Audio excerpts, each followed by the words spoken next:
titigil sa pagpupuyat. Tigilan nyo na ang paglalaro ng cellphone sa gabi.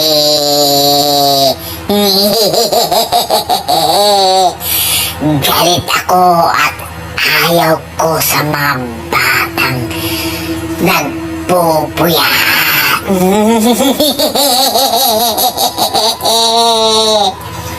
Tigilan nyo na. Alam nyo ba kung anong ang gagawin ko sa inyo?